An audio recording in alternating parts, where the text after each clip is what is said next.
Bonjour à tous et bienvenue dans cette vidéo suite de la précédente. Donc dans la dernière vidéo, on a vu trois valeurs centrales que sont la moyenne arithmétique, le mode et la médiane. Et avant de passer à la suite, on va les comparer. Donc tout d'abord, parlons de la moyenne arithmétique. Donc la moyenne arithmétique est sans doute c'est la mesure de tendance centrale la plus familière. Elle demande pas mal de calculs, mais algébriquement, donc elle s'exprime de manière simple, donc c'est assez facile de l'exprimer à l'aide d'une formule. Et puis en fait, elle tient compte vraiment de toutes les données et elle est très influencée par les données extrêmes. Après, bon, elle n'est pas forcément très influencée par le choix des classes, mais des fois, ça arrive que, bon, on va pas en parler dans ce cours, mais des fois, il y a des classes du style 80 ans et plus. Et plus, on ne précise pas que c'est le maximum. Mais dans ce cas-là, on ne peut pas la calculer pour la simple et bonne raison qu'on ne peut pas trouver le centre de cette classe. Elle se prête assez facilement aux manipulations algébriques.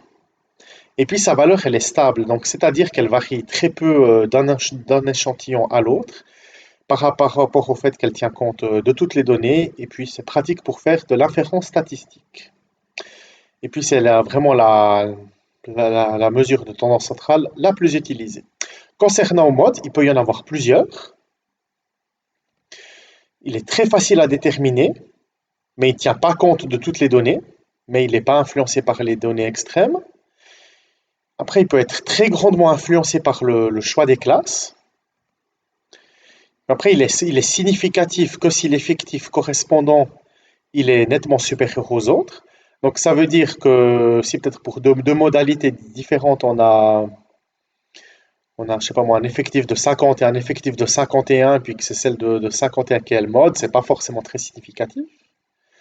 La valeur, elle n'est pas très stable, elle peut beaucoup varier d'un échantillon à l'autre. Et puis finalement, c'est la mesure de tendance centrale la moins utilisée. Concernant la médiane, donc elle provient d'une conception simple de la notion de centre. Elle n'est pas très difficile à calculer, mais plus difficile à exprimer algébriquement que la moyenne arithmétique, donc c'est plus difficile d'avoir une formule. Elle ne tient pas compte de toutes les données, mais uniquement de la position des données, donc elle n'est pas influencée par les données extrêmes. Elle peut être influencée par le choix des classes. Et puis en fait, si vous voulez, on l'utilise souvent quand la distribution est très dissymétrique ou alors quand elle contient beaucoup de classes, enfin qu'il y a des classes ouvertes. Et puis sa valeur, elle est moins stable que la moyenne, donc ça veut dire que d'un échantillon à l'autre, elle peut facilement changer. Puis ça, c'est dû au fait que la médiane, en fait, elle dépend de quelques données choisies dans un échantillon. Donc, d'un échantillon à l'autre, elle peut beaucoup changer. Elle est quand même plus utilisée que le mode, mais moins que la moyenne arithmétique.